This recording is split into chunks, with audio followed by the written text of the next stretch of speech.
হ্যাঁ ভিউয়ার্স, দেখতে পাচ্ছেন একটা লাইটিং ডিসপ্লে বোর্ড, লেখা আছে জয় বাবা গণেশ পাগল। এটা মাত্র একটা মোবাইল চার্জারের সাহায্যেই পরিচালনা করা হয়। হ্যালো ভিউয়ার্স, কেমন আছেন সবাই? নিশ্চয়ই ভালো। Welcome to my channel servicing world. হ্যাঁ ভিউয়ার্স, দেখুন আগে এখানে লাইটিং ডিসপ্লে বোর্ডটা কিন্তু অসাধারণ লাইটিং হচ্ছে। এটার স্পিড বাড়ানোও যায় আবার কমানোও যায়।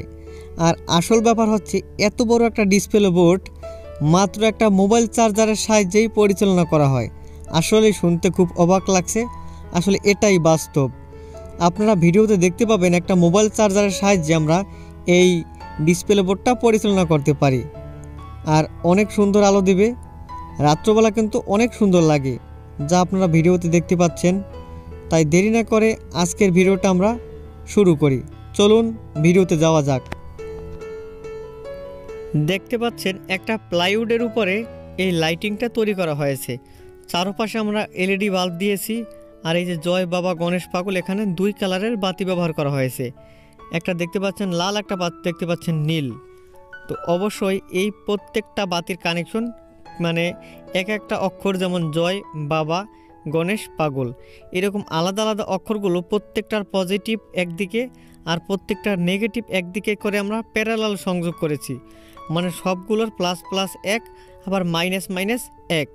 কারণ যেহেতু আমরা একটা মোবাইল চার্জার দিয়ে চালাবো, দেখুন সুন্দর করে প্রত্যেকটা প্লাস আর প্রত্যেকটা মাইনাস আমরা সুন্দর করে সংযোগ করে একটা থেকে একটা লাইন বের করেছি। যেমন জয় থেকে একটা প্লাস লাইন, বাবা থেকে একটা প্লাস লাইন, আবার গণেশ থেকে একটা প্লাস লাইন, পাগল থেকে একটা আসলে প্লাস লাইন, আবার প্রত্যেকটা থেকে একটা একটা করে মাইনাস লাইন আমরা বের করে নিয়েছি। আর পিছনে যে সার্কিটটা আপনারা দেখতে পাচ্ছেন, কিছুক্ষণ পরে আপনাদের কারো ভালোভাবে দেখিয়ে দিচ্ছি। এখানে কিন্তু সবগুলোই প্যারালাল কানেকশন, ঠিক আছে। আর এই সার্কিটটা দেখতে পাচ্ছেন, আসলে এই সার্কিটটাই মূলত এইরকম আসলে স্পিড বাড়ে কমে। এখানে একটা 555 আইসি ব্যবহার করা হয়েছে, আর একটা 4017 আইসি ব্যবহার করা হয়েছে। একটা টাইমার আইসি 555, আর একটা আছে আমাদের আসলে সিরি 4017 একটা আইসি। আর সাইডটা যে বাতি দেখতে পাচ্ছেন এখানে, এই বাতিগুলো যেরকম আসলে ফ্ল্যাশিং করবে সেই অনুযায়ী কাজ করবে। যাদের এই মানে এইরকম সার্কিট বানানোর ইচ্ছা আছে, তারা অবশ্যই ভিডিওর লাস্টের দিকে একটা ডায়াগ্রাম দেওয়া থাকবে, সেই ডায়াগ্রাম দেখে আপনারা নিজেরাই তৈরি করতে পারবেন। আর যদি কোনো সমস্যা হয় অবশ্যই আমাদের সাথে কমেন্টস করবেন অথবা যোগাযোগ করবেন, তাহলে অবশ্যই আমরা আপনাদেরকে আসলে যতটুকু পারি সাহায্য করব। এখানে যেটা দেখতে পাচ্ছেন কালো একটা ভেরিয়েবল, ওই ভেরিয়েবলটা সামনে আসলে উপরে সামনে একটা ঘুরে নিয়ে আসে। দেখুন আগে, এটা আসলে বাড়িয়ে কমিয়ে স্পিড বাড়ানো কমানো হয়। আর এই যে নীল তারটা দেখতে পাচ্ছেন একটা মোবাইলের আসলে ইউএসবি কেবল।